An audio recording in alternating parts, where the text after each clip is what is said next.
Did that even work? I'm not sure. So I'm just trying stuff out here. And yeah, we will see about this. Oh, okay, there's media source. Is there some sort of echo? I think so, right?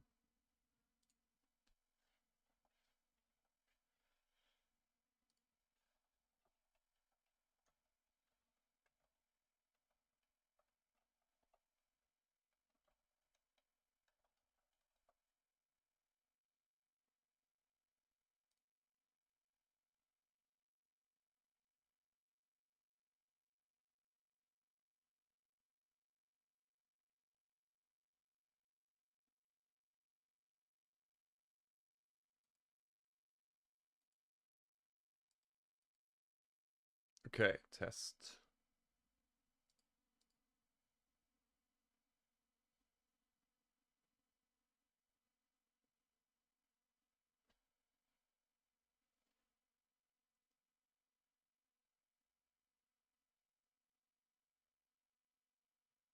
Test.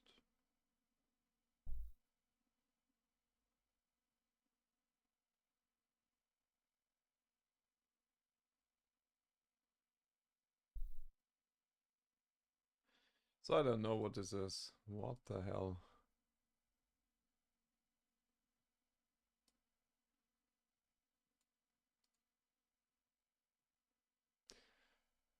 Okay, I think I got it now. So this was the media source I saw in OBS was something which is the video which you see at the background. So this video also has some sound in it, and we have a pretty big lag, to be honest. So it's nowhere near real time. So my count is at 1 minute and 15 seconds as I'm speaking. Yeah, but you can hear that, I think, 10 seconds later, then I can see it. Yeah, alright, but nevertheless. Yeah, so I was just playing around a little bit with the piano. I don't know if it even was audible. Yeah.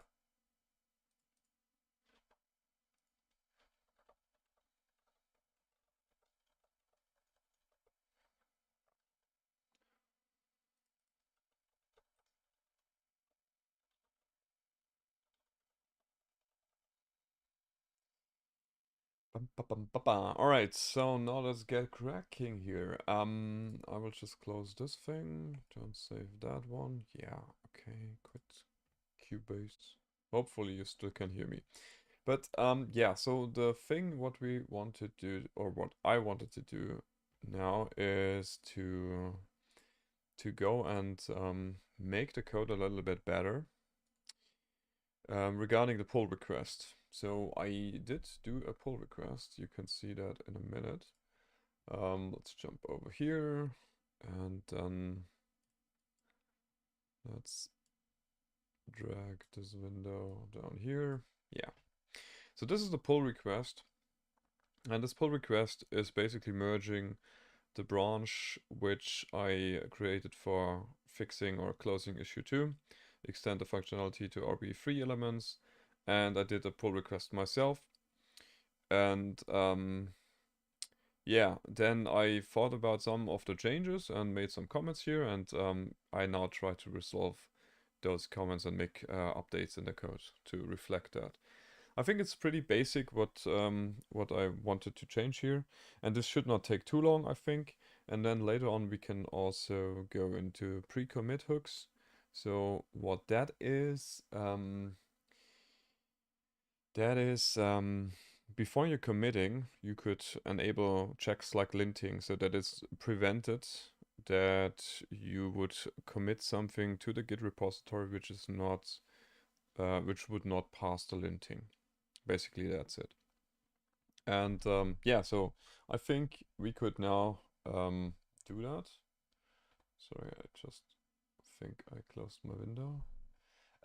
Yeah, so we can do that, and yeah, let's see how it goes. So basically, we have the code here. The first comment I have was in the SPC Forces MPC tools, so this would be the main thing. And the question here I got was, or I asked myself was, we have this block size, but wouldn't it make more sense to have it more here? If this reader uses the block size, then I think it makes more sense to have it as a variable, right? So we could make something like a block size none, and then the initialization should have the block size in it, and then we have something like a self dot block size equals block size. And I think the linter will complain about this, redefining inner variables or something like that. How to fix that? I mean, this is just a placeholder variable, so I will just rename this one so we are safe here, and block size is then taken there, and then we don't need anything of that because, well, this method, it's another comment we can skip altogether because we don't have really a usage of it now. But this one here, we could delete the block size here, and instead of using the block size variable, we can just use self.block size. Because that makes sense to use that if it's available, and the same stuff is valid for this one. So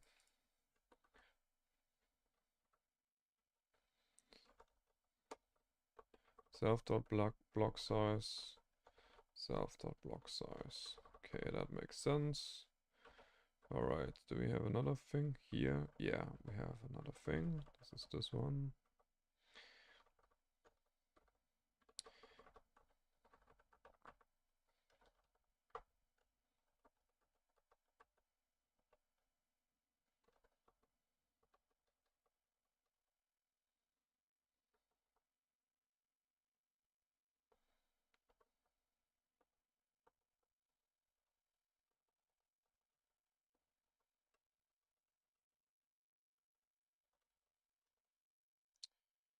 All right, I think that's about it. Here, once more.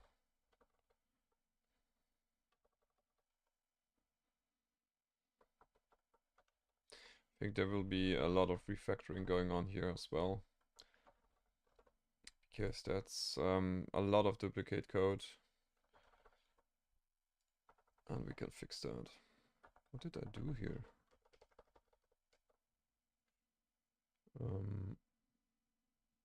Yeah, that seems strange. Okay. think there's something wrong here. What did I do here? Self.block size. And here again, self.block size. Okay. Now I think we have that thing gone. Now let's just do a simple task run to see if it's still working or if we made any breaking changes. Yeah, we did forget to remove the block size from the methods because that's not longer necessary. Yeah, this worked. So I think that's okay. That's the RBE3 model. I think those results were about to be expected. So I think that's okay. Now, this was the first comment. I would say that's done. Resolve conversation. Now, the get nodes is deleted because it's not used. So this can be also resolved. Then here, the line content, whatever, in the model reader. There's a lot of times we have a duplicate code, and it's not a good thing to have a duplicate code. So for example, here, this line content equals line, whatever. This here, this should be a method. And let's just define a dummy method. Line to line content. Okay, all right. Now, but it's not all. We want to have something more. So this is taking care of this, yeah. But I think we can do more. We should do also line content equals.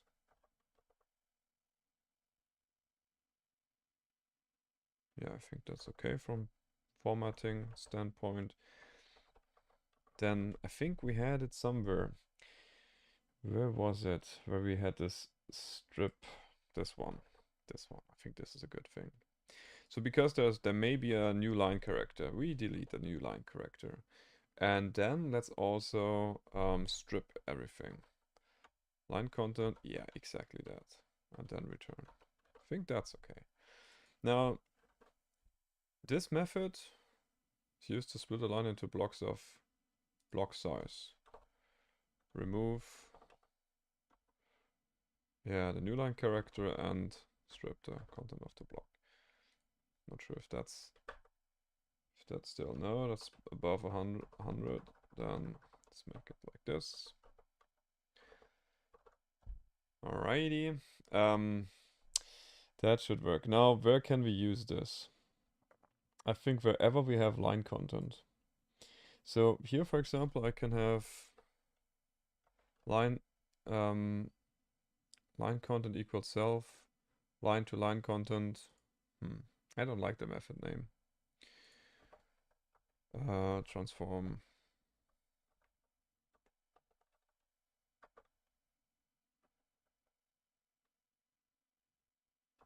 I'm not sure about this. Here's self line to line content. No, let's rename that. Split line. Split line.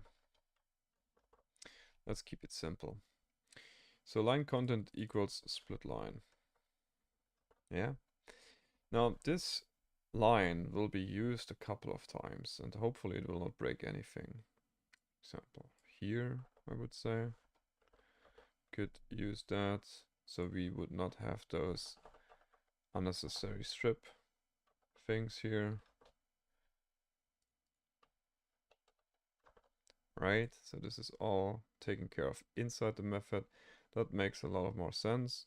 Then here again we have to do it, and there it is line 2 instead of line 2. What? Huh? Line 2. Line contents, line 2. Yeah, that's that. We can skip that because that's okay.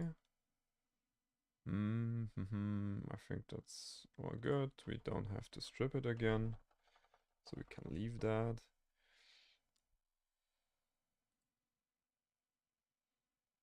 Yeah, and another one.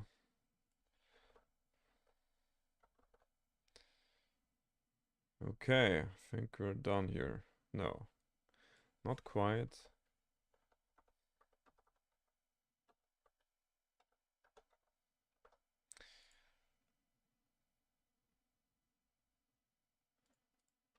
So no need for a strip anymore. Okay, let's just try it. See if it still works. Seems to work. Okay, so what that did is it made our methods, our code a little bit cleaner, but that's okay. So I think this can be resolved. And then here, we have this read RBE3 and a read RBE2, and there's a lot of duplicate code. I think the only thing different is the only thing different is how we get to the nodes, right? So to be honest, when I just think about it again, I think we will. I also don't like this I equals self read RB2 and read RB2. I don't like it, to be honest.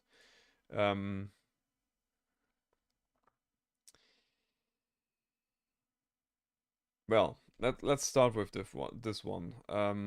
Element keywords. Yeah, the element keywords. Now let's say if no no if it starts with an element keyword. So if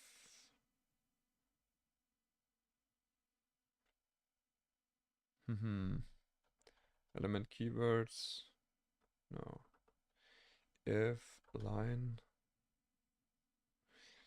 that's not so easy how to do it.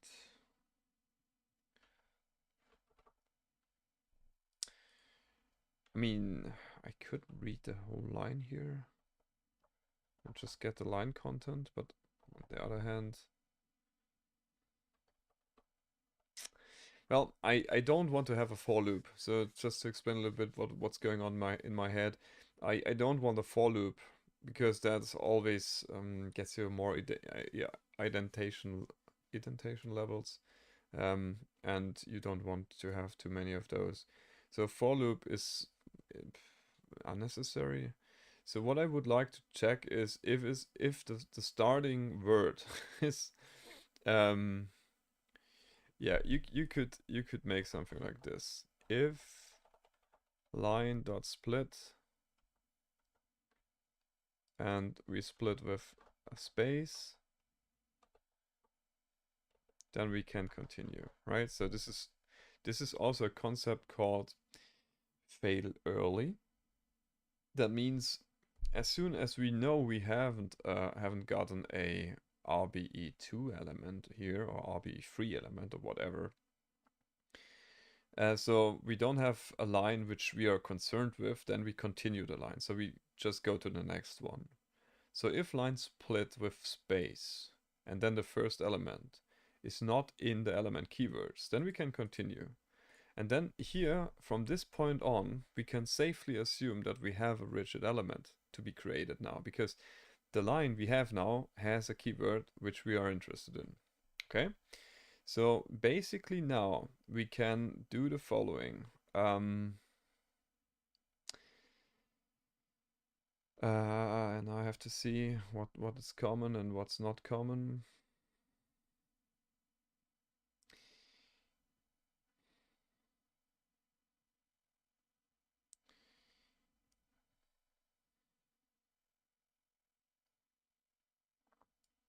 So this is the creation. This is the creation of the thing. So this can be this is a common thing. So what's not common? What's not common is how we get to our identifiers. We could well let's just start. So This thing is the first thing. So now we have a line content. That means we have the access to whatever we need now. Now let's start with the RBE2. The RBE2 takes the element nodes and whatever like this. And for the simplicity, let's just take everything and put that inside the if block. So this is like we had this before, but this was too clustered, so it was not really a great thing. We had it like this. Now,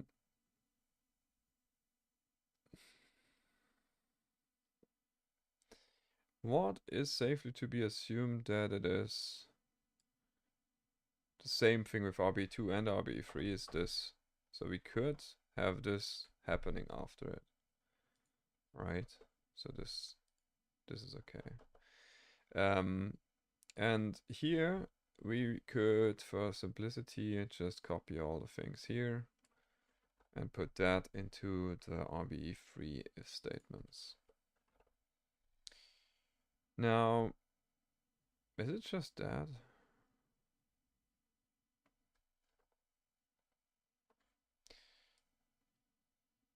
It's a bit confusing.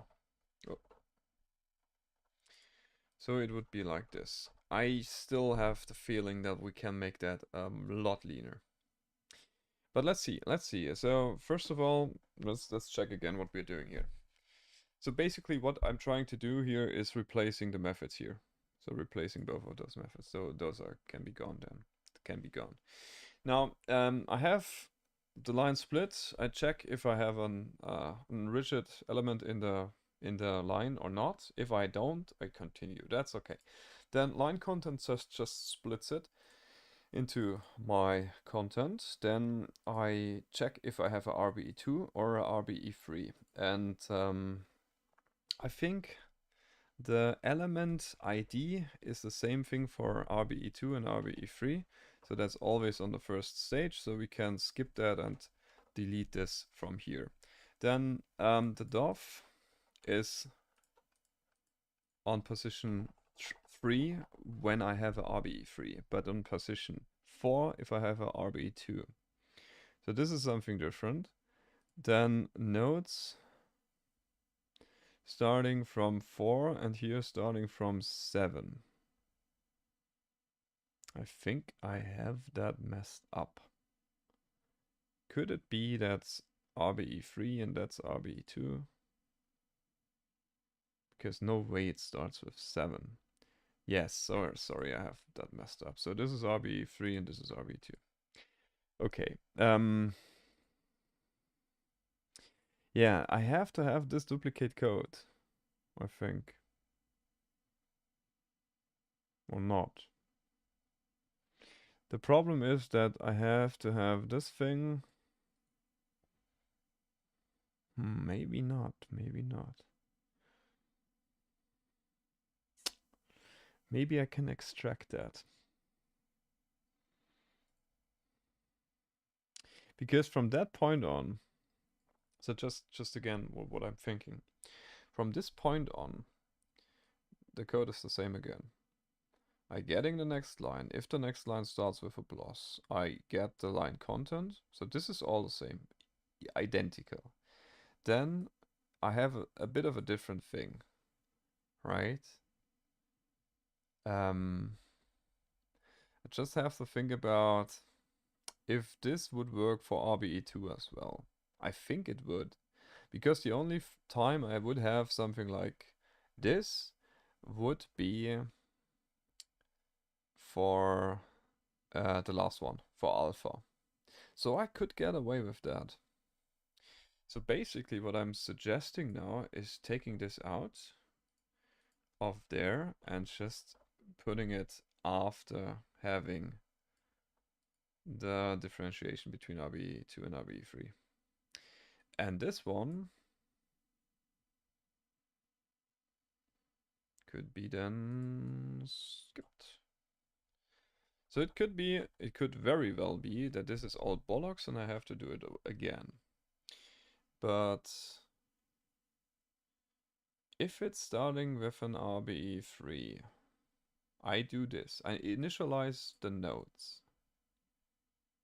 I for sure should have some placeholder variables here, because otherwise it would not go.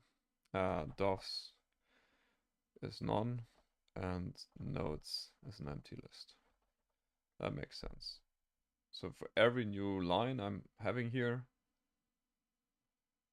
yes, that should be okay. Let's also give that types. The end ID also would be an int. And can an int be none? Not sure. That could be a problem later on. This is a list. This is an empty list. All right. I have it initialized. Now I can fill it with here and here, depending on what I have, RBE3 or RBE2. Regardless of which, I'm always doing the RBE3 adding, because this will just add any integer to it, and if I have a float, it will just skip it and skip also the next one too. Right? So this is exactly what's happening. Maybe I should comment that. First of all, but let's see if it's working. If it's not working, I have to fix it. Well, what do we have here?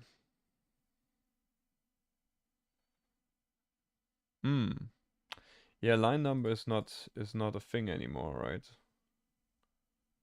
Line number is not a thing anymore. So this can be replaced with I.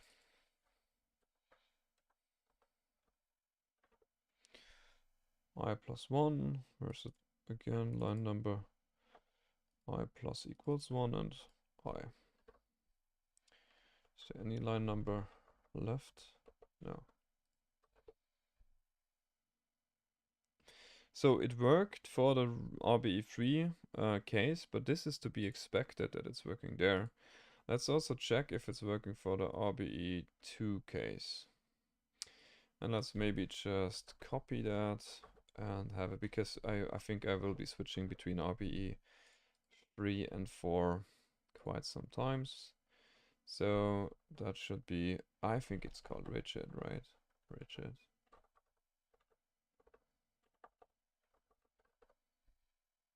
All right, so plate simple rigid. This is just being duplicated, but for, oh, I forgot how is it commenting? Is this the, no? No? Is it, no? No? I forgot how to comment that out.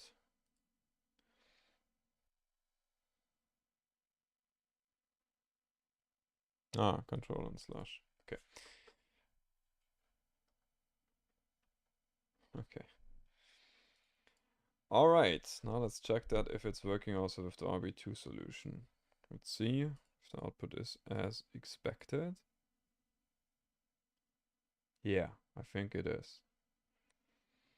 Yeah, okay, so I would say this is rather good. So let's do a short linting, because I'm 100% sure I did something which the linter is not too happy about, because that's how humans do it. That's just the law of nature. So redefining block size. Yeah, I told you that it would not want to have me redefining block size. Can I just do the old trick here again and just rename that? It's really just a rather block, a block. It's a placeholder variable, so nothing too serious in there. So I think this was fixed now. All right, the expression line content remove new line if new line in line content is assigned to nothing. Expression not assigned. Yeah, well, do I need that? Why would I need that? Okay, here.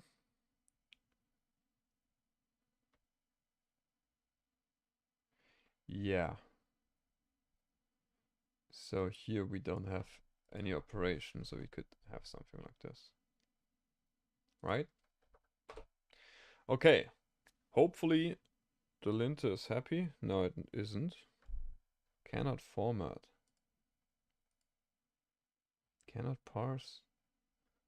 Line content remove. What?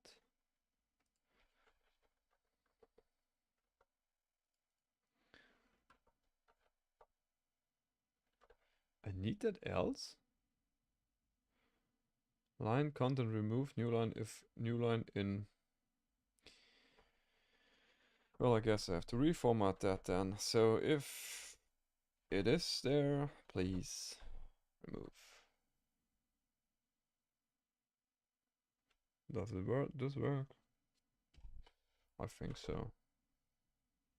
It's a bit uglier, to be honest. But I think it will get the job done. Alright, linting is no problem. Perfect. Let's make a problem here. Let's just make an unused variable or so. Because, well, no, let's not do that. Let's first of all commit it. Because I think we have now done the review. Let's just quickly check that. Yes, the duplicate is resolved. Yes, so let's commit that. Pull request.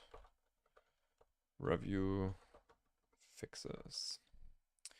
Commit that. So we have that up. And now let's do something with the pre-commit. And therefore I would need, I'm not sure, have I added that in the poetry or not? No. So poetry add pre-commit.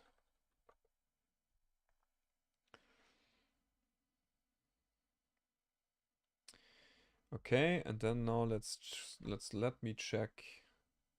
Let me check, and don't mind me searching again.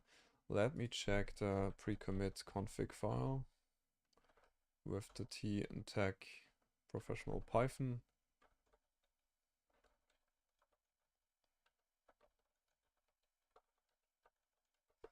Because I cannot remember. It's always also a YAML file, and I think it's pretty straightforward. But let's just use the pre-commit config from there.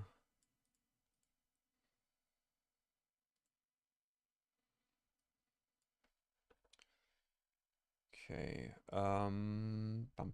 We need a pre-commit file here called .pre-commit config.yaml. And this is what it looks like. So repos, it's a local repo. The hook is Python linting ID. The name is Python linting. Task lint is the entry. Then system and task types is Python. Yeah, that seems about right. Let's see if that works. But more or less, I think this should be a separate branch if we would make that correct. But yeah, yeah, no, I would just add this to this branch. Add all this and let's test commit it. But I think this will work, right? Not sure if this will have an error. Let's check. Did I put an error here? I don't think so.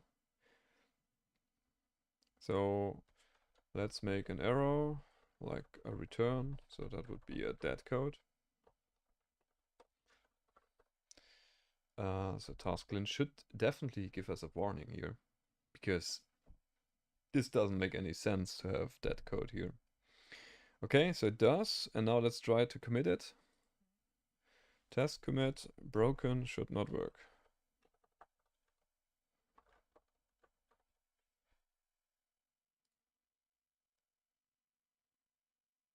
Ah, it worked. I think I have something missing here. The pre-commit.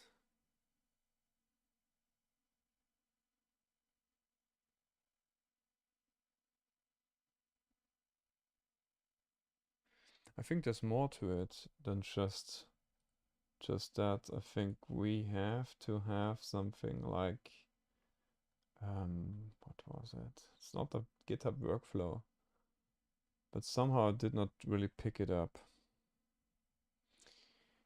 So this will definitely be it did not work. Why not? Let's see. The PyProject Toml, does this have pre-commit? Yes. Now let's think about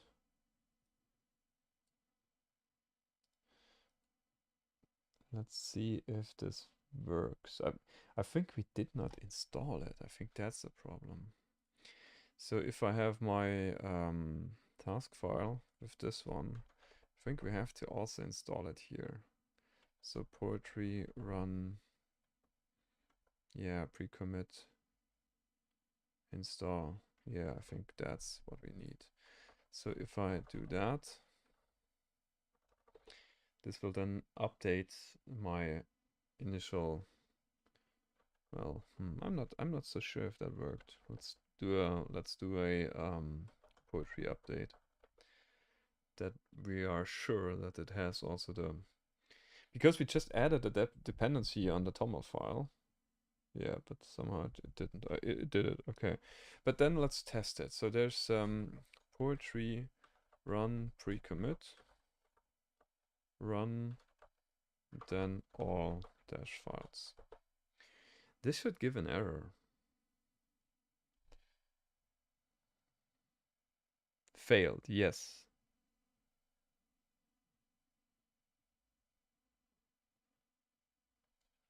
Why is it? Don't know what this is doing here. Maybe our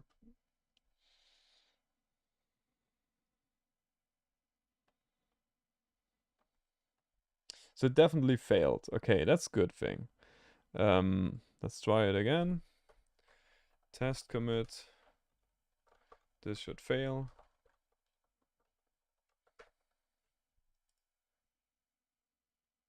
It does not fail. Why the heck isn't it failing? Let's see if I can push it. Yeah, I can. So somehow it's not picking it up on the thing here. But not so sure. So pre-commit config.yaml, I wrote that correctly, hopefully. And I think also the task lint is also a great entry point, right? So that should be good. I'm not 100% sure why it's not doing this. Do I have to pick that up in the linting itself? Or did it not really run that? Because here, if I test it, it gives an error, but it gives another error that I would expect it. But let's maybe try running it directly, the poetry run pre-commit install.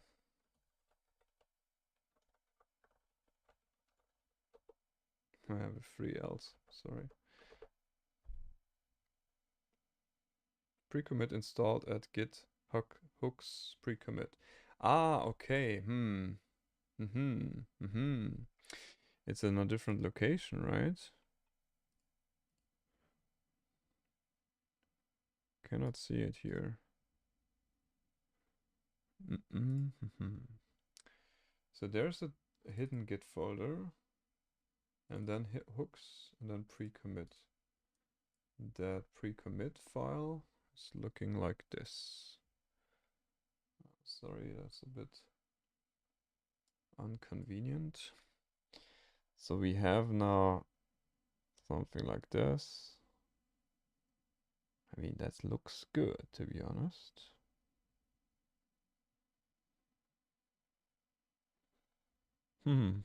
Let's try it again. Let's just change another thing here and try to commit it again. Dump commit. Should fail. Yes. All right. Now open git log says that it's not working here.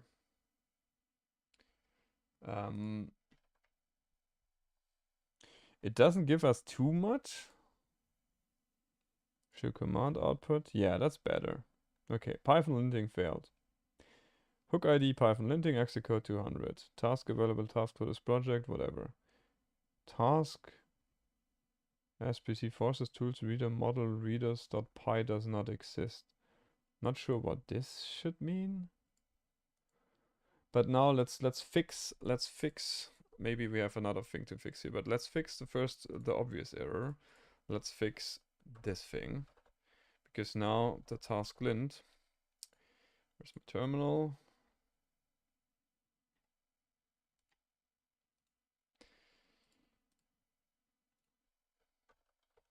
The task lint should now work again. Yes. Should have a 10 score. Yeah. And now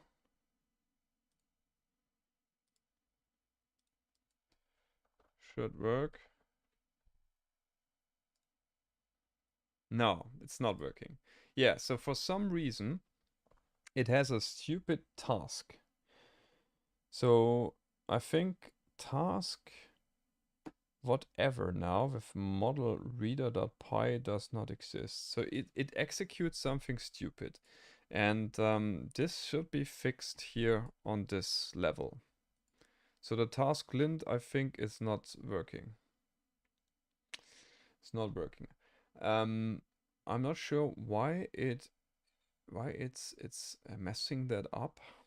That I have to maybe dig a bit deeper down into in another session or so. But I can now quickly check if or how I did that with another recent project, because I think I got it to work there. But I think I also deleted it because PreCommit did get on my nerves pretty soon. Yeah, I think it's not there anymore. Why would it fail like that? Let's think about it. It fails because the task is messing it up. And entry task lint would make this thing, but then here we have this thing. I don't think that's a problem then. But it has something like with all files or so. I'm not sure if this is exactly the same thing. But I don't get it, why this is failing. So just compare it with the professional Python thing here. It looks exactly the same. It looks exactly the same. So let's try that again. What's the output? So task available task for this project. Hook ID Python linting. That makes sense all. But then this line doesn't make sense. Task whatever here, the model readers.py. Why should it execute a task and then this link? That doesn't make any sense. That doesn't make any sense.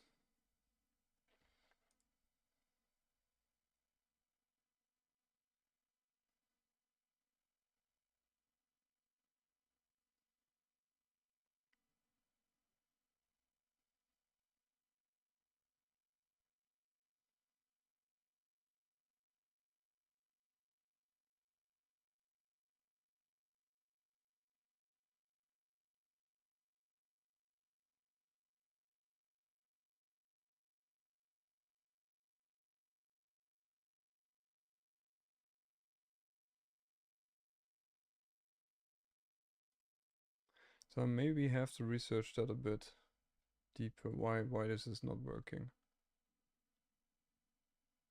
Maybe also the hook needs some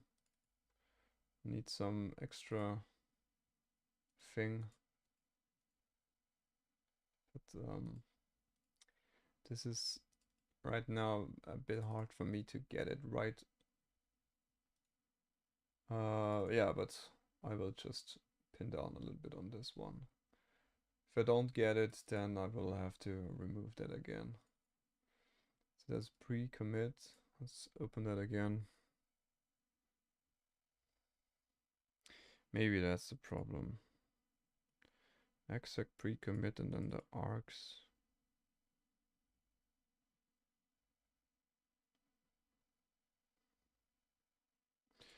Doesn't seem wrong to me. The problem is this task thing. So what could we do?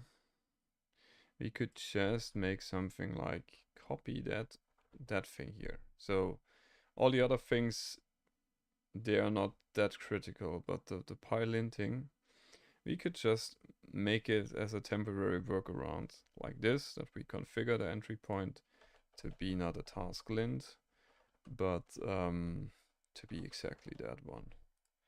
Now let's see what this is giving us. Test. It's just bollocks commits right now. Yeah, this worked. This worked. Now let's do the failed one, because I think then I will just have this as a solution, and maybe later on I will pin down the issue a bit more. So return, that should fail. So if I try to commit something like this, should fail. Here I would expect an error in the... Yes, it shows an error and it says, all right, yeah, okay, that's perfectly fine. So we make a discard changes here, or even unstage changes, and then discard changes, and we're good to go. Sync changes, yeah, let's push that up. Yeah, so I think we have now pre-commit installed as well, so that's a good thing. Now let's merge the pull request. So I have done all the changes which I applied or requested from myself.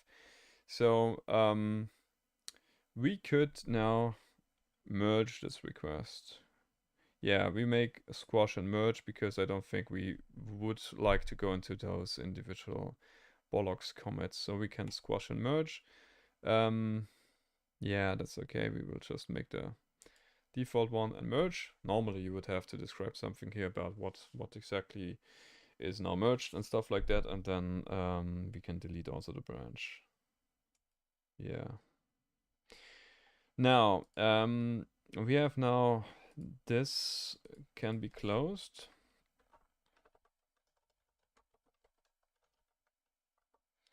Is there's, yeah, close with comment, so this is done as well. Yeah, and I think that's about it for now. So pull request is being done, is now safely merged. We have now, if we go back to the code, we now should have two branches, which is the development and the main branch, and the development branch is now, yeah, there's now a merge. There happened a merge. To be honest, I would like to see that.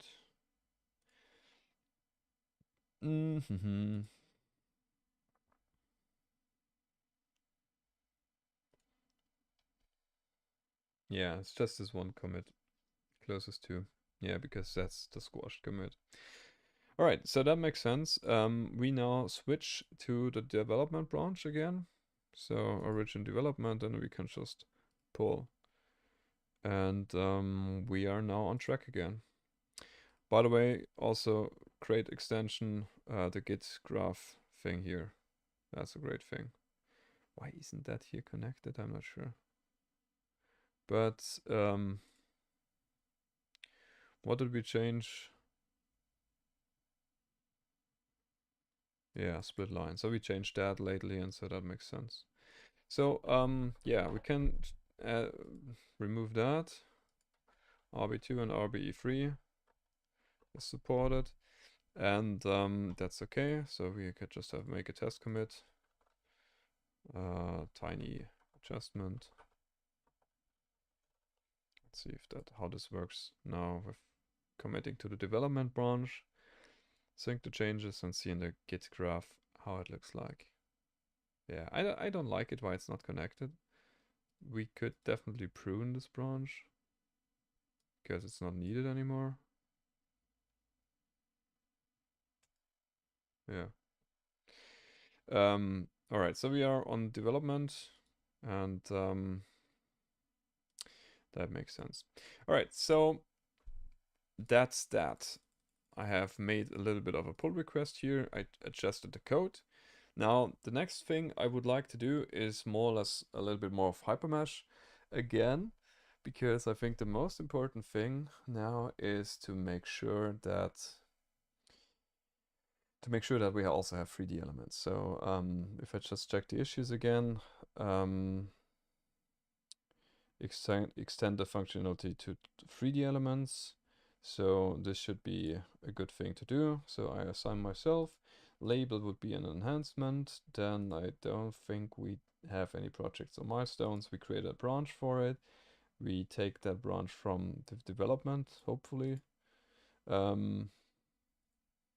Yeah, branch source is development. Check out locally. Yeah, I think that's okay. Now that's being done, and I have now this branch. Now I think it didn't work lately when I just have a synchronize button here, because if I would now wanted to have it changed here, it's not showing here. But if I have like Control Shift P and then pull, I think this, or fetch.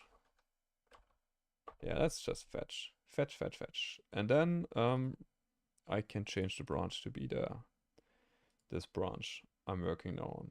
Okay, so this is the next one thing or next issue I would like to tackle, and I will do that in a minute. I will have just a little break. I will put you on hold here and then continuing in roughly 5 minutes or so. All right, see you in a bit.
All right, I'm back.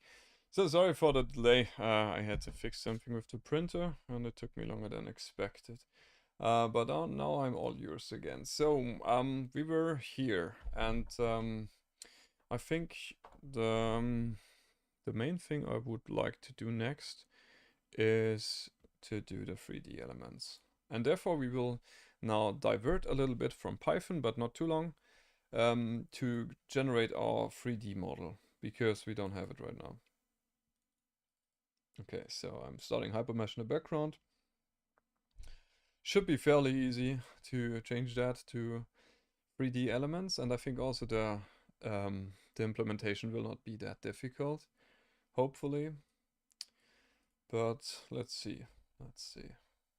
I mean, for sure we might have to have something with multiple lines for element or nodes in element.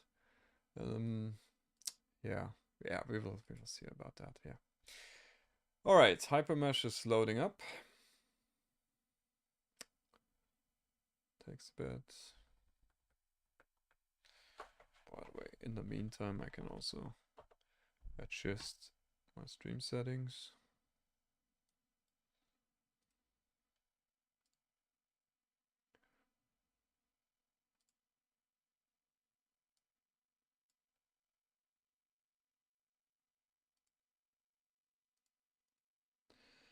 So it would not make a difference if I use rigids or RBE3s because both are supported now. So that's not a problem. So this is our beloved hypermesh. Now let's save that as a hypermesh model, which I call then rigid 3D. And I think the easiest option is to just extrude the 2D elements into 3D elements. Right? I think that's pretty straightforward. Let's see. I think this can be done here, right? Phew. Not sure. There was something like an extrude. That's not topology. It was generating solid elements by extruding 2D elements. I would say it would be this thing, but I don't have a guide. Could have something like an element or so. But there should be not a target, but rather a distance. It's maybe this one. So definitely should be here.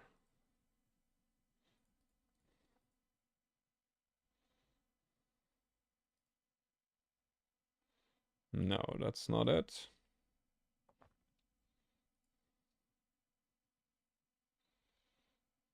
No, that's not it. Yeah, you know what? Before we're getting ahead of ourselves, let's do it like the traditional way. Just sucks that, I mean, there was a thing called extrude elements, and that was working perfectly fine. But I think it's not there anymore. Yeah. Solid elements hex. So I think that, yeah, I don't want to give up that easy. Yeah, maybe it's, yeah, okay. So source would be maybe all the elements here.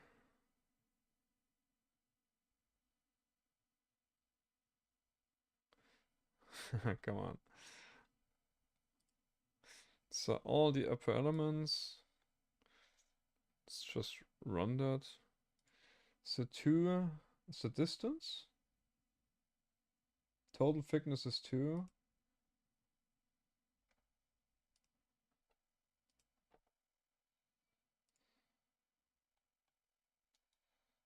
That's good.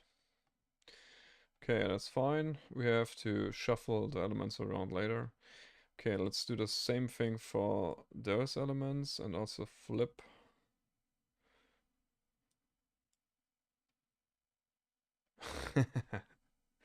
Segmentation error. You gotta love it. Yeah, you have to restart the hypermesh again. Yes, this is all gone. So I just wanted to flip it, and maybe that's also a stupid idea. Should have gone for just the same thing. All right, let's force quit that. And start it again. But I think, yeah, it's also good to have that in mind to see how to do the elements again. All right, I have a chat here. I want to learn Python for computation. Oh, sorry, I cannot read it because the heart is in the way. What's the reaction symbol? Computational linguistics.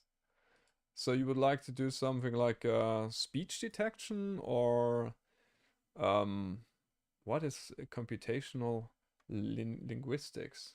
Speech, text to speech, text to speech, or would you like speech recognition, or rather those kind of large language models, stuff like that? Everybody's chasing like crazy.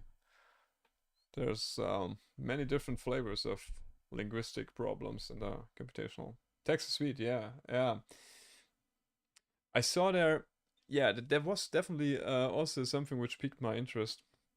And this was about how could you have something like a AI voice cloner, because I think it's fun. Yeah, you have tons of videos of me explaining stuff, and I would like to have something like a text to speech for my voice, something like this. But I never really took too much of something in there. Take it seriously, but yeah, that's definitely a cool thing. I think there's multiple of online services doing that already, something like that. Yeah, Python, definitely 100% go into Python whenever you're doing something with machine learning stuff.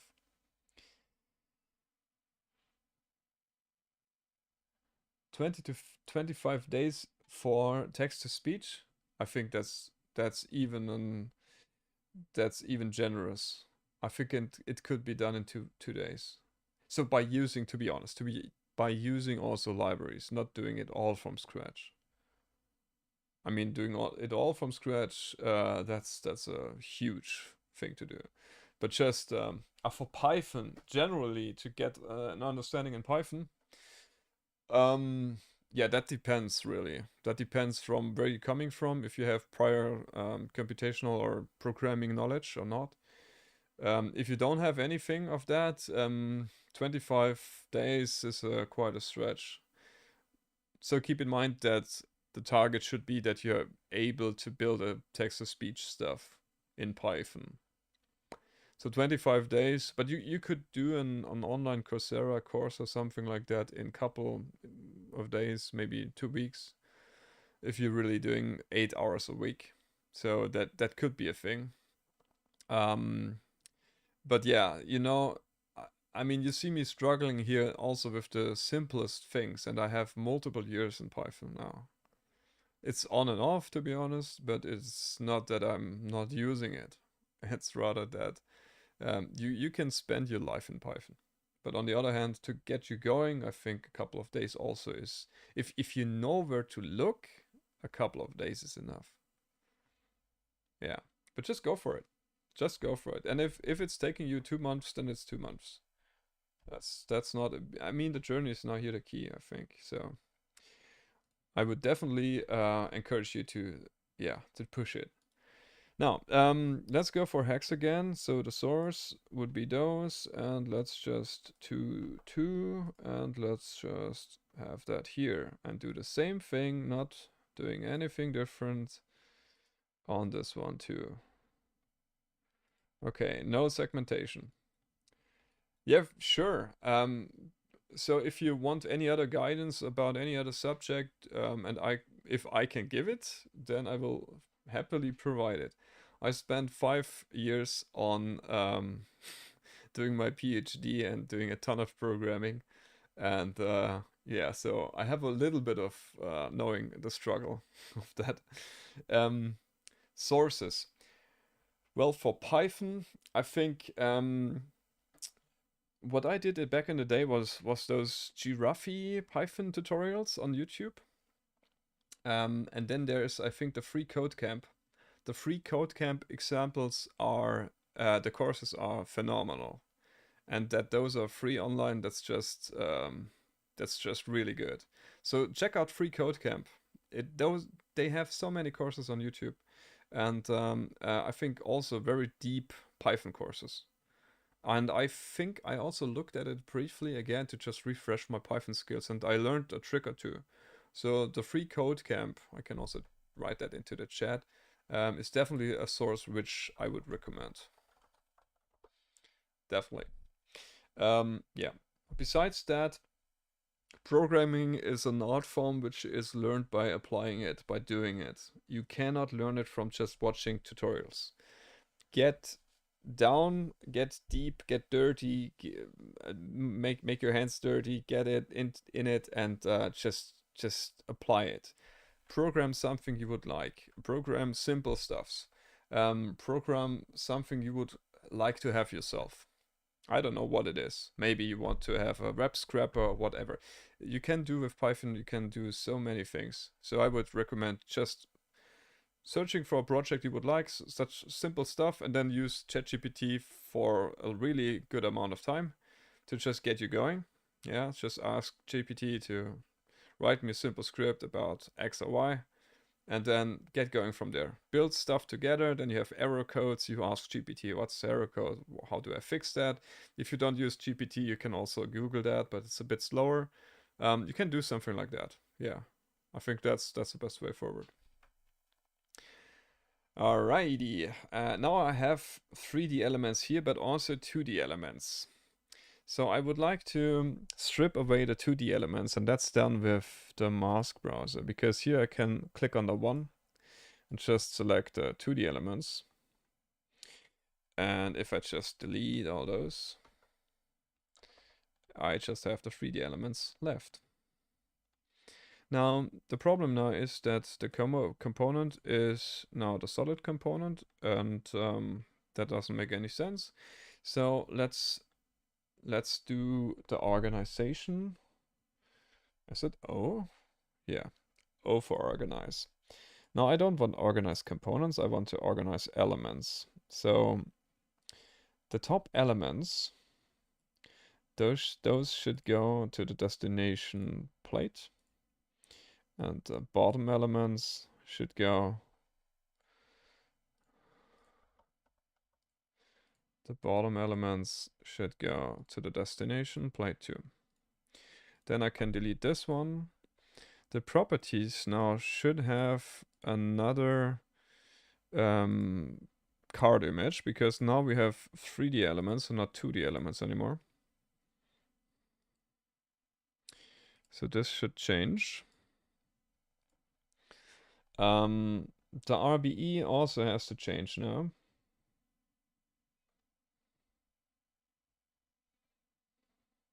Yeah. So if you have any questions, sure, just shoot me a message. So also, if you now try your text to speech stuff and you are stuck somewhere, you can definitely check, write me a message or so, and if I can help you, for sure.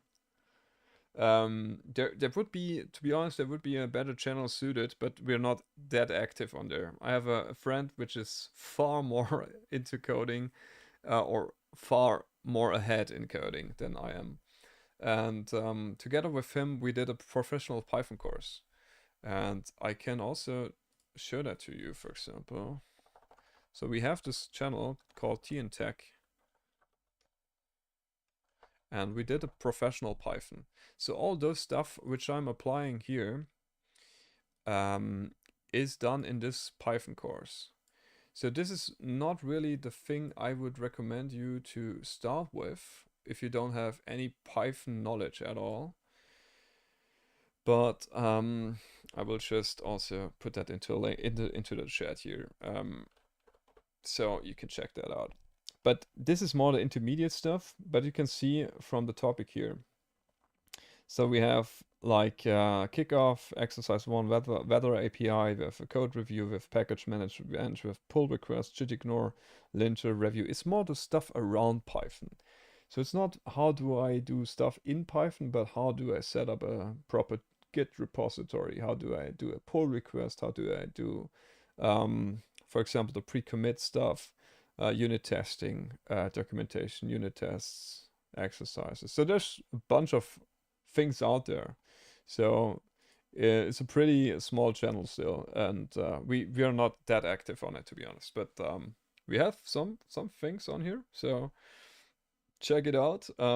If there's something helpful there, I'm more than happy to give you also advice on there too. Alrighty, now let's get back to the topic here. So this element has to be updated because the connectivity is broken. So the dependent nodes just have to have more. We can hold down the Alt key and then it will select by path. And this, oh, I messed it up. So if you're careful, you can use this tool to simply select all there is.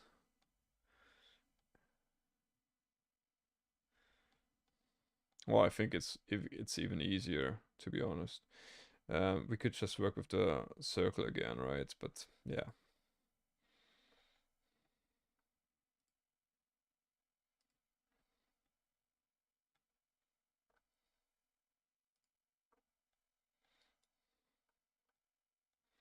It's a bit tedious. All right, that's working. Okay, now I adjusted this thing too. Now, the constraints, I would like to add constraints. For the forces, I'm not so sure. I think because I want to have the 500 newtons too here, I would just leave it as it is. Also, if I have a little bit of a unbalanced force here, but yeah, that's okay. Yeah, but constraint-wise, I'm not so sure if I would just have one edge of the elements being constrained. So that's not a good thing. So let's save the model because we love our segmentation errors. Irony. Yeah, let's select SPCs and then do analyze and constraints. So I want to constrain also the nodes at the top, and using the same thing as before with holding down the Alt key, I can just simply select all by path, select the nodes, everything should be fixed, create, done. So that's that. Now I think I'm ready to take the analysis here. Now running that will require me to have one of a different folder here. So that would be a run 1 3D, right? So that I can properly get that. Let's run that. And by the way, because I'm not doing too much hypermesh stuff or hyperview in this whole live stream series I'm starting this weekend, let's also maybe just look quickly into the results, shall we? I mean, Python is all good and fun and I really enjoy doing it, but I feel like I'm letting down my engineering field if I just don't look at the results at all. So that's not a good thing. All right, let's switch it to hyperview that I can look at the results. And let's load in the results here.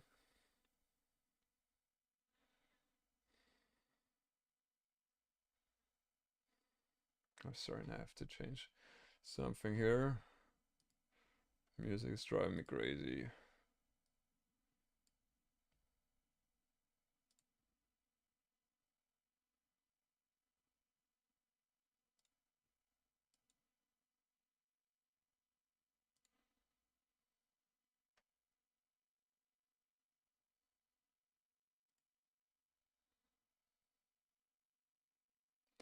By the way, if you wanted to listen to the audio I'm hearing, you can join the link here. I did not know that was a possibility, but I just saw it here. Okay. Just if you're interested. Yeah, now... Okay, what the hell happened here? I don't see anything left. What the hell? Oh, shoot. What did I do? I just changed the wrong window to being hypermesh. Oh no. But it doesn't matter. We have the results ready, so that's okay. So let's look into the H3D file. and it's traveling away. Why is that the case? No, that's the wrong. Yeah. So run 3D. This one it is. It should not fly away because we used a rigid here. So if I just have a contour here, apply that and play it, yeah, it's the same kind of displacement you're getting. Basically, it's the same model, more or less.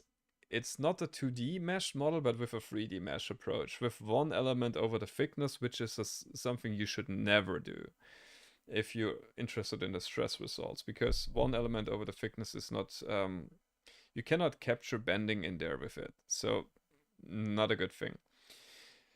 But we're not interested in the stress right now, but that's just forces. So that's okay. Yeah, just so we get a impression. Yeah, sorry, but it's okay. It's alright.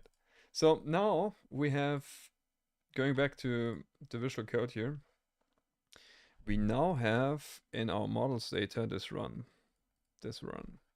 And I will just move those files again, SPC and MPC forces, up into the input. Yeah.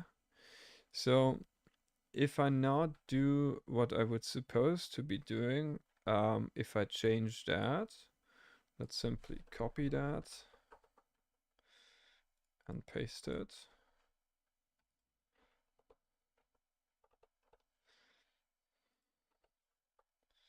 So that would be rigid 3D. So I would expect that this is not working really, because it will not get the 3D elements. Yeah, so I expect there is a error. Yeah, it's, oh, it's not finding what? I didn't expect that error, to be honest. What did it do? File no such file or directory. Data output MPC forces summary. Why isn't it there?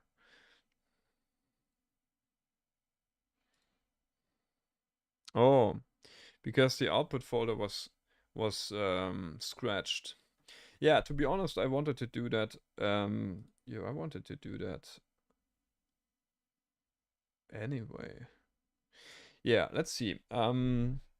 Let's see how to handle this. So the write summary should first delete the file if it exists, and then make the parent directory if it does not exist, right?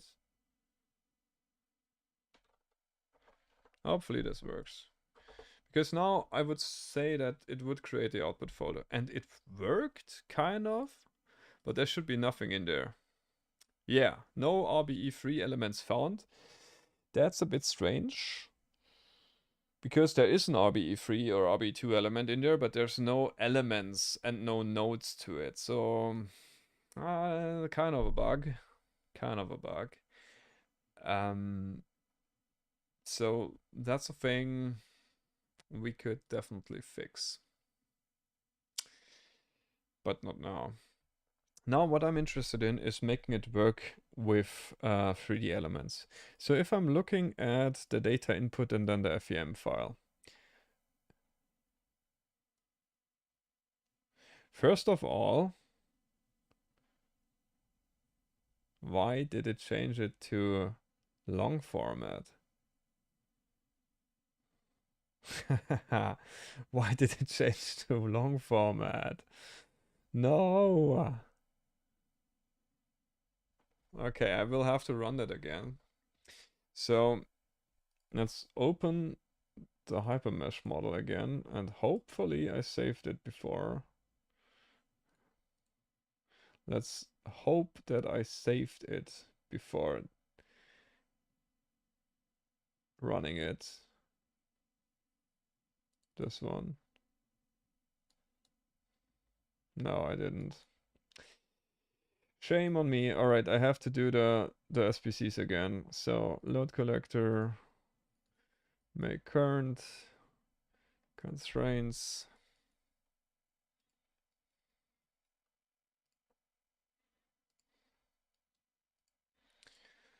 All right, save the model and then file. No, analyze.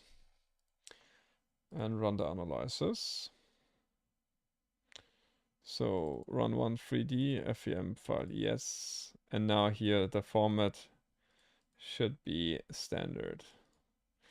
Now I'm also interested to doing a possibility to change the block size to 16 and have it work that way, but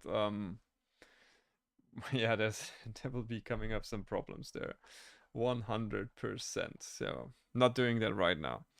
So run one 3D. Then I think this should be now then the FEM file with block size 6, block size 8. Yeah, that makes sense. So I will just copy those files again here. I don't like that.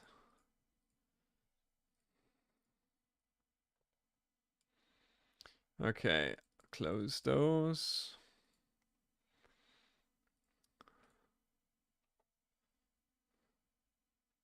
Oh, sorry, wrong folder. Okay. Okay, now this makes sense. All right, so grid is okay, but now we have C hexa. So this is solid elements, right? C hexa is one, and then I think tetra would be the other thing. Why is it a C there? I don't know. Cube? No. I don't know about this, but it's C hexa. And then we have to include this also in our elements. Read in procedure. So the models reader build node to property. I think this is the main thing here. And the element keyword should be something like this. But now comes the point. This thing is definitely not applicable anymore. No, it's not. Because we don't have a thing, something like this, while the next line starts with a plus and stuff like that. We have to add that because now we have it. So, why do I have a dictionary? I think it's completely stupid to use a dictionary here. Element keyword to number of nodes. Yeah, but I don't. Yeah, I never use it. So let's just use this as a list, right? Hopefully that is okay. So change that to a list. It's also great. It's saying here with typing with the colon, it should be of type list, and then I'm initializing it to be a dictionary. Oh man, that's so yeah. All right, but we're learning, right? So C quad 4, whatever. Now the next thing would be C hexa, right? Is it hexa? C hexa. By the way, I'm not sure if I would. How is it different then if I change the element order? Because I would suppose that C tria 6 would be a thing. And C hexa is just, is there C hexa? I don't know. What is it? 16? Is it? No, I don't know how many nodes there is. It's 8 nodes for the first order. Then you have another 8 plus 4. You have another 12, I think. Yeah, 12 and then 8. It's then 20 nodes? Not sure. 4 at the top, 4 at the bottom, 4 in the middle. 4, 8, 12. 12. Yeah, it should be 16, I think. No, I'm not sure. To be honest, I'm not sure. I would say it's 20 nodes, but yeah. Okay. Maybe let's do that too. There's this thing called order change. So change 2 and then 3 hex 20. Yeah, let's do it to hex 20. Let's just a couple of them to be hex 20. Not sure if this works. If I don't have, yeah, it should work. It should work. Second order. Because I just wanted to see how is it then being differentiated, right? Because it should be a difference. Should be a difference. So if I look now in the model folder, run 3D, still working, still working. Now, the FEM file with the second order.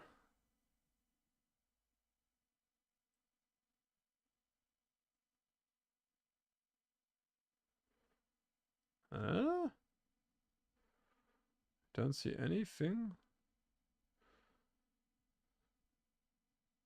But I changed a good bunch of them.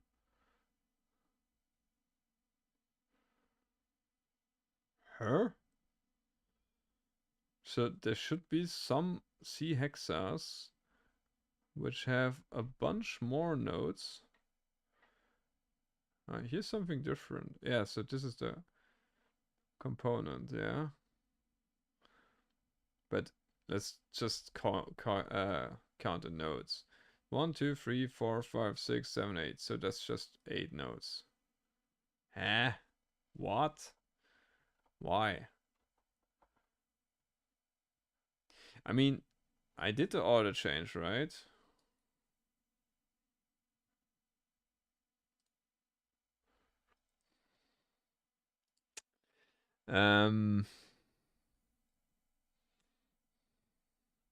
If I just select an element and edit this element, there should be something like a config, yeah?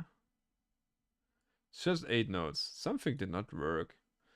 Sorry, order change. Change element order. Alright, so something the config. Config stayed the same. Let's just make everything, or mostly anything, to second order. It's also interesting now because those could be connected then also to mid nodes, stuff like that.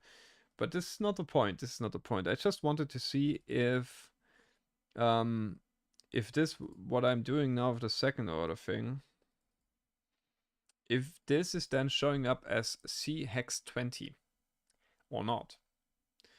If this is showing up C hexa 20, I think we could make the case that we could. Sorry, I have to change the song. Then I think we could make the case that it's pretty easy to implement anything here.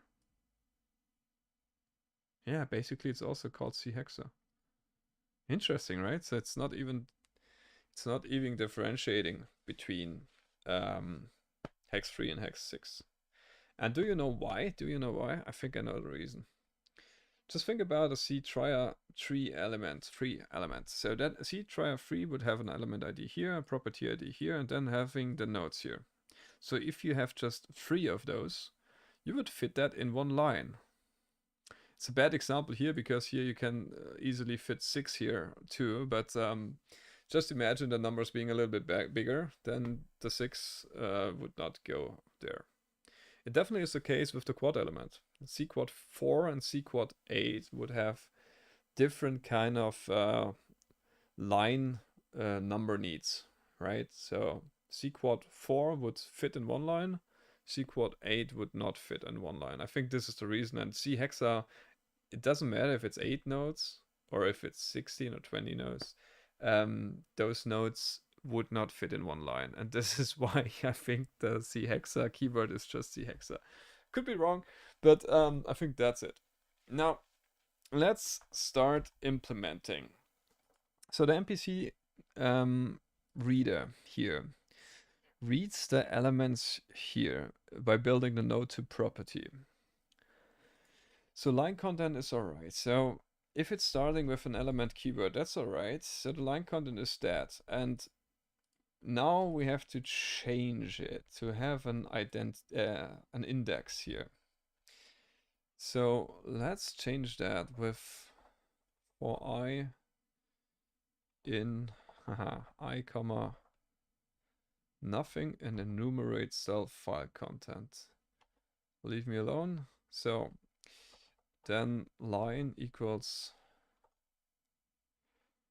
self file content I. That makes sense. So we have now the line content, right? All right. So we initialize also the nodes starting from the third. That also makes sense. Yes, learn from the code below. Great. So we don't have to. No, no, no, no, no. Why the line starts with a plus?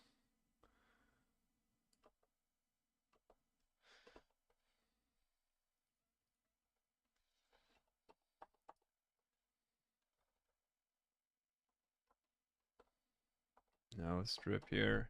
I think something like this. Let's think about it.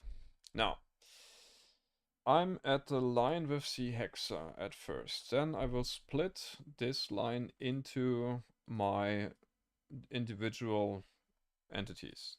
So starting from 0, 1, 2, starting from the third, is that correct? Starting from the third element, or fourth element, how you count it, I add all the nodes into a list, right? Okay, then I check the next line, right? So line 2 would be self file content I plus 1. So the next line. If this line is starting with a plus, and as long as it is, I would append to the nodes everything from splitting this line 2 and starting with the first block. So first would be the second block. So 0 first. That makes sense. And because I don't have to worry about anything with a dot in here or something like that, I can safely just append all those nodes into here. That makes sense. Then I count I plus 1, then I update my line 2, then it loops. So if the next line also has the plus in it, starts with the plus, then again, and then for the node in nodes, if node not in self node to property, then make that thing. Oh man, this is so. Ah, is it? I think it's rather inefficient what I'm doing here, but I don't care right now. I think it's okay for now. Yeah, to be honest, I think that's it. I think that's it. And the great thing I think is we also can now extend this thing to also work with C trier 6 and also C quad 8. If I can write it. So yeah, penta, tetra, all of those good stuff. I think this should work all now. Yeah, let's see if it works. No, does not work. What does it? For node in self, node to property. What? If node not in self, unhashable type list. Why is it a list? I think there's the problem with the append. The append is not doing correctly. So I would like nodes to append. Stat. Yeah, but that looks so terrible. That looks so terrible.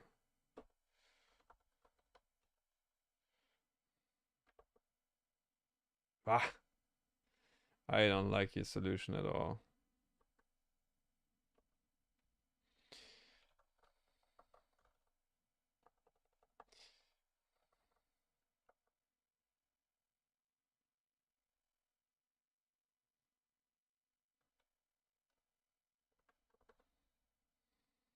That doesn't work right. And also, why doesn't it work? Because it's not known. So split line returns a list. If I have a list and add it to another list, it should be that. Let's see.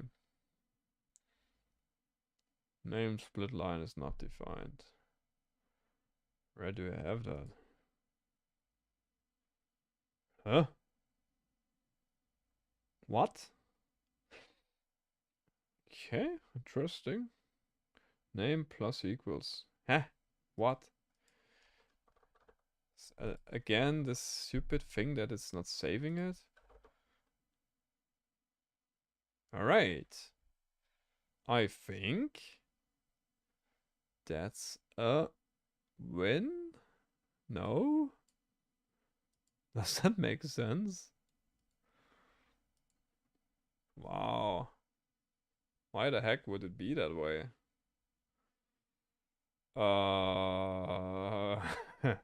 I think no, we're not missing something, hopefully.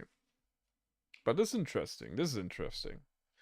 So on one side, it has far too much far too much force. So let's look into that. But I think now the the elements, the importing elements works now. Now let's see, how should we go about this? We can think of, yeah, we go and look into this one. I think because also, what the hell is this? Let's see if that's correct. Something tells me that there's something going on here, which is not really great. Why is there so many nodes here?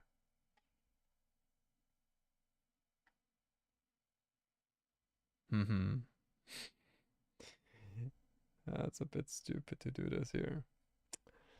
Well, how do we do it? Maybe renumber the elements?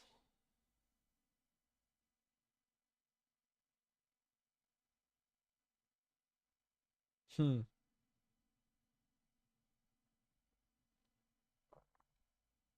Yeah, renumber the elements. Come on. Let's do it. So it's not the second order, right? So bit strange. There's so many nodes here. Yeah, I mean it could be. It could very well be. I think this is the initial nodes. Yeah. So this is one side, this would be the other side. And then we have again two sides more or less. Yeah. But I'm not sure about this, to be honest. So this is I'm opening now the 3D rigid 3D model again and renumber the elements so that we are sure that we have a way of also testing our code. So there's a renumber option in the assemble. Renumber. So I would like to renumber elements, and I would like to renumber those elements starting from 1 with step 1. So that's okay. And so those are about 10k elements, right? And I would like to renumber those and start with 10k and also increment with 1. So from 10k to 20k, that's the elements. But to be honest, I think it's not even the elements we are looking for, but rather the nodes. So do this again. So there's 40,000 nodes here.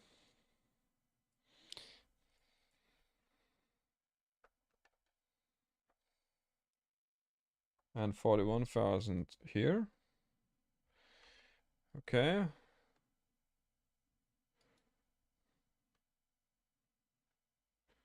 I deleted the 2D elements, I hope. Yeah.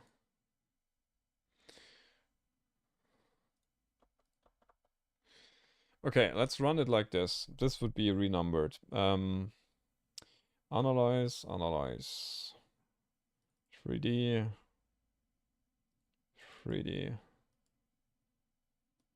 standard format, yeah, important. And run this one.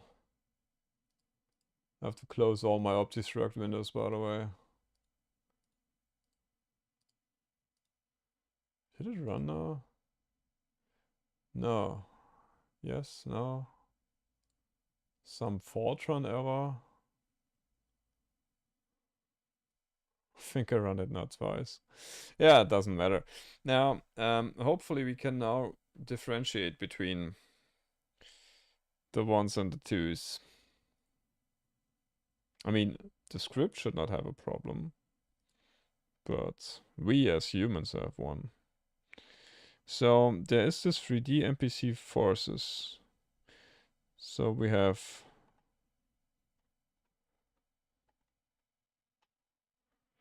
yeah, okay, I think we can work with that. So let's put that into Excel and see. Because it's kind of suspicious that it has different kind of results for each sites. Okay, so I would say that from here until 31 kilos was our differentiator. So I can just simply cut this and paste this here. Huh. There's, by the way, no moments at all here. Did I make something wrong there? Interpreting this file? Because here there certainly is. Let's see if I missed there something. I think I did. Yeah. Yeah, but yeah. Okay, sorry. I have to. Yeah, it's not just those, but 3 more columns. So cut this and paste this somewhere here. So this is new X-force, Y-force, whatever. And now let's make the sum. So this would be the one side, right? So the one side would be this.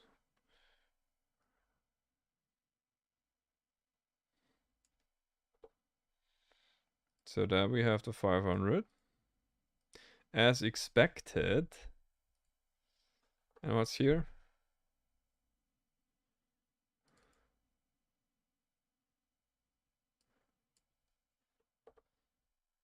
Oh, I think this one is rather not important.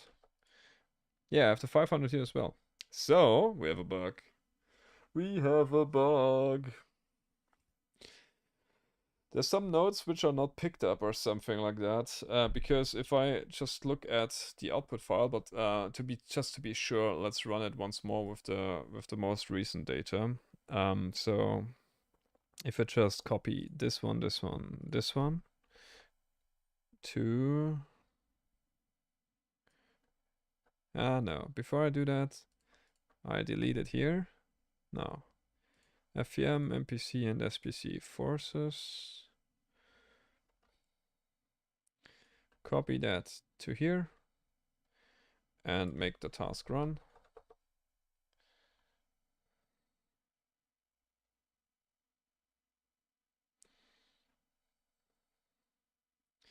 Now looking, close all those kind of things here. Now looking into the output text file. It now worked. I'm not sure why the hell it did not work earlier. Because there was certainly something like a different kind of output here. Not sure why though. And it's also not perfectly fitting, right? Well, it's pretty perfect here. Minus 3.3 to the power of minus 5. I think that's alrighty. But here you have 500. But this is maybe a rounding thing. Let's do that as... Huh? Ah, this is not it. Yeah. Yeah, alright. So I think it's accurate. So we don't have a bug? That's a problem with bugs. They tend to be really hard to find sometimes. Because earlier we had a different kind of forces output. But now it's perfectly fine again. There's a minus here again? Both have minus Z values? Yeah. Alright, yeah, but I think this works now. So, well, let's do our linting.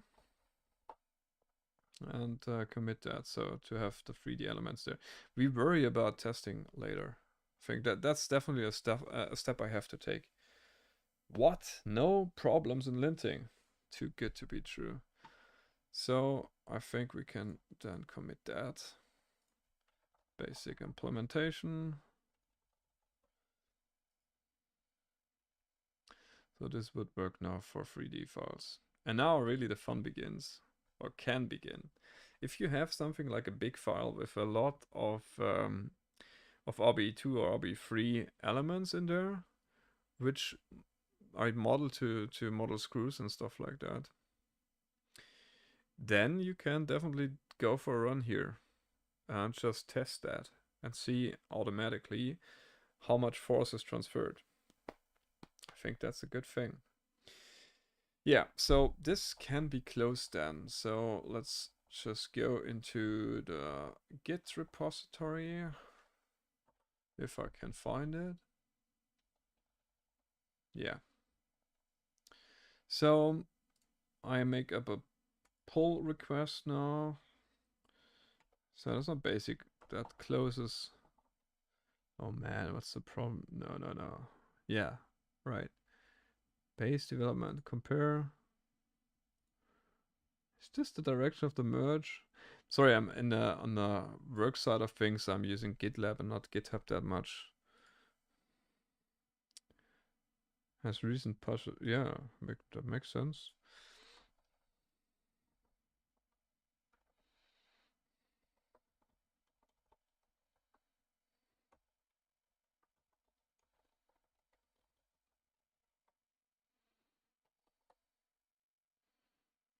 Yeah, so I'm assigning myself again. So that's that. Create the pull request. To be honest, I think it's not that big of a deal here what we did. So this thing is a good catch, which has nothing to do with the issue, to be honest. This is just basic, so this can be viewed. Now I changed the elements to be a list and having all the other elements as well. Let's quickly check for OptiStruct. OptiStruct element card names.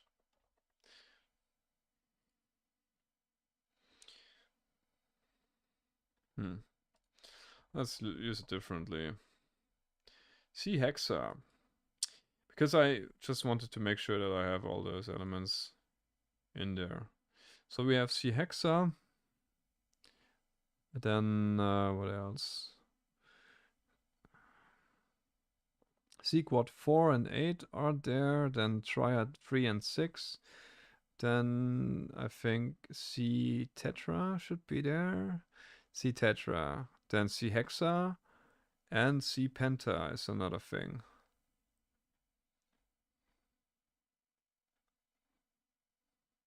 Yeah. I mean, to be honest, C bar would also be a thing. But I think C bar would require a completely different thing.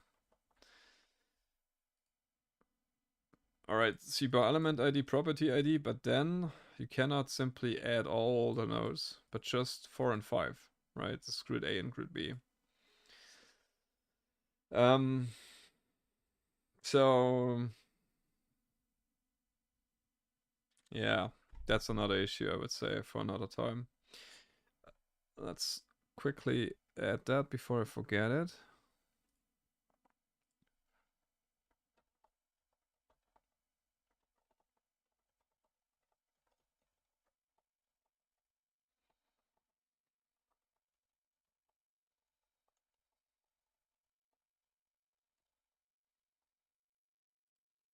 Alright, so I have that. Okay, so we extended the functionality to be second order and first order 2D and 3D elements, so that's a good thing. Now, what we changed here now was to have I as an index to loop through our lines.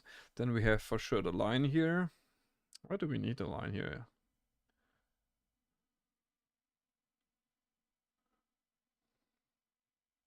This can be made smaller, I think. Let's just quickly look at that, because I think that could be made leaner. So we have assigned here a line, and we don't really, well, yeah, if line starts with, yeah, I think it's, yeah. Although we could copy and paste or cut and paste this thing here, I think it makes it more difficult to read. So I think it's okay. It's okay. We'll leave it like that. So yeah, and then we had this line 2, and then we skipped around here, and we already made sure that this is working. All right, I think that could be done as well. So I cannot approve it here. I don't know why, but yeah. Pull request authors can't approve their own pull request. Yeah. All right. Sorry, but I have to do that. So it looks good to me, and let's just create a merge commit. Yeah. Merge pull request, confirm merge. So delete branch. So this is done. Then I can go back here and go back to the development branch and pull again. And then look at the git graph. And this is how I think it should look like. So can I also prune here? Yeah. Okay, don't need the local branches here. It's still here, I'm not sure why. Alright, so this is it. We now have done the 3D elements as well. And I think now there could be time to do some proper testing with it. So C-bar, C-beam element is a thing. Think about the master node. Yeah, I have to think about this sometime soon. Look into performance issues. Yeah, we can do that if I have a bigger model where to test it. Then, yeah, someday extend the functionality to bolted connections. I think this is also adding to the C-bar and C-beam implementation, where you, for example, you would have, yeah, you could definitely also show that in this model, to be honest. If you have this model, and you would create a RBE3 here, or RBE2, and a here one as well. And then you connect those two with a bar. But I'm already not sure how this would be done then, because I think right now, the RBE3s would be taken up individually. And all the nodes are then belonging to just one component. And if that's the thing, I think there's maybe need for different kind of functionality there. Because then I think you would sum it up all at once. But then again, I think that's the same functionality as we have right now. Because we go over each property ID and then just sum the forces up. So this would be doing the same thing. So I think maybe we don't really need it at all. Yeah, funny things. I have to think about this. And then look into the grid point forces option, if that would be an easier option than the NPC forces option. Yeah, you know what? Let's do that right now. Let's just quickly look into this grid point forces. Because what was, yeah, getting on my nerves a bit is that I have this thing, yeah? Missing nodes where I don't know the grid point force there. And it's just not appearing anywhere in the, yeah, in the NPC force file, right? And yeah, so we have to check that.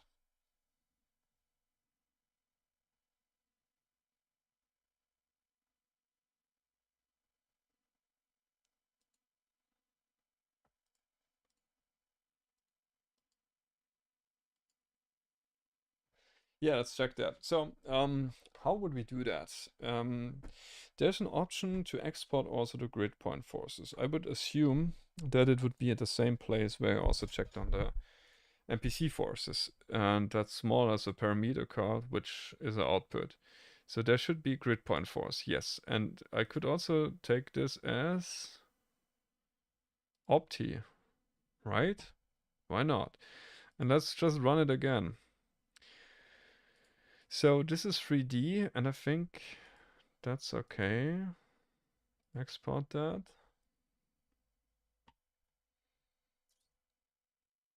Because then I think there should be another file there to look into. So let's get rid of those files here.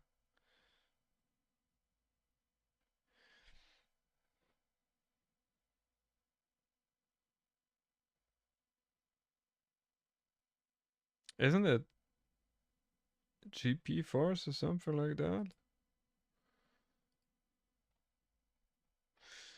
It's not the NPC force. Oh, and I see just that we have a subcase information here, right? So maybe we also have to do something like this and get results for different load cases and stuff like that. So there's a lot of things to do there, but I think I did not run the simulation because I have no grid point force file. Let's run it again. At least it runs pretty fast, so that's a good thing.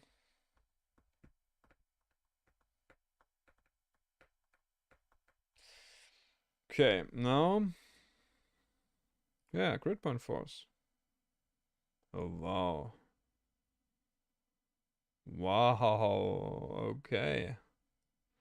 Now we're talking. Okay, so this is a pretty big file.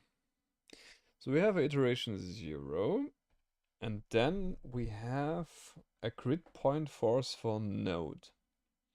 So for example, let's just say we would be interested in this node, right? So we could search for this node. Yeah, there it is.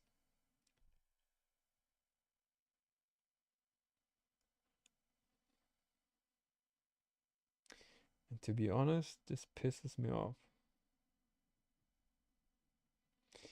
If that's the case, it's there, but it's not here. So if I just... Ah, it is here. What? Okay, this is a bug on my end. Because... it should have been found. Okay, I have to research that one. That's not good. Yeah, and that also underlines the need for proper testing. Because now, just because the forces sum up to 500, it doesn't mean that we have all the nodes there, right? That doesn't mean that at all. So what did we do here? So I have to check that. So NPC tool, it goes to 3D FEM and then 3D NPC force and in the folder input. So this is here. Let's check if we have here this node. We have it. So if I make a task run and I have again this message, I don't. No, I don't. Why did I have it? I think this was the broken model, right? Hopefully it was, because now I don't have it here. Yeah, but you see what I mean. So the grid point force option could help here to identify this. Where did I have this? I think I should run the widget once more and run it in a way that I get also the grid point forces out. And if I have the grid point forces out too, then I can see if those kind of information would help me. Because if you look at the grid point forces here, that was in models, run 3D, grid point forces. I mean, there's pretty much everything here. So you're also getting SPC forces here. You're getting the forces from the hex, from different hex elements here. So for one node, if one node is shared with two elements, you get a grid point force for each element. And those are different. And that means each element is contributing to the sum of grid point forces at that node with different heights or in different ways. And by summing up all the hex or all the element grid point forces, you should get the MPC forces, hopefully. But no, sorry, there is an extra FMPC. So that is what we would be looking for. Yeah, pretty interesting. Pretty interesting file there. So it also differentiates between MPC, which I think should be the RBE3 and stuff like that, and RBE2, because that's in this case those are separate things. So here's our minus 26.9, and we have, I think we have that also here. Yeah, minus 26.9. So it's exactly that. And total is 0. Oh, interesting, huh? I mean, those should be summed up to 0. And why that? Because if it's not 0, then it would move. So this is a converged state where you think about it that way. So the MPC is pushing the elements, and the elements push back. So the FMPC and the RBE2 is the same thing, right? So the applied force is nothing, so there's no external forces acting on this node. But there is force acting. You could now tell it either way. Either it's from elements to MPCs, or it's from MPCs to elements. And something is pushing back. And something is pushing. And this is an equilibrium state, so it should be 0. So this is also a good check to have it 0. Sometimes it's not 0, right? For example, here it's just less than a certain threshold value. And I think this threshold value is what got me that interesting phenomena with the rigid and the 2D elements, that I don't have those nodes on the MPC forces side. But this is an interesting case to look at, but not today. Today I think I'm done and have had much fun pushing this further. So guys, thank you for being here. Thank you for contributing. Drop a like, drop a comment. You know what to do, and I'll see you in the next one. If there's any questions or so, just write me an email or so, and we can happily also discuss that on the streams.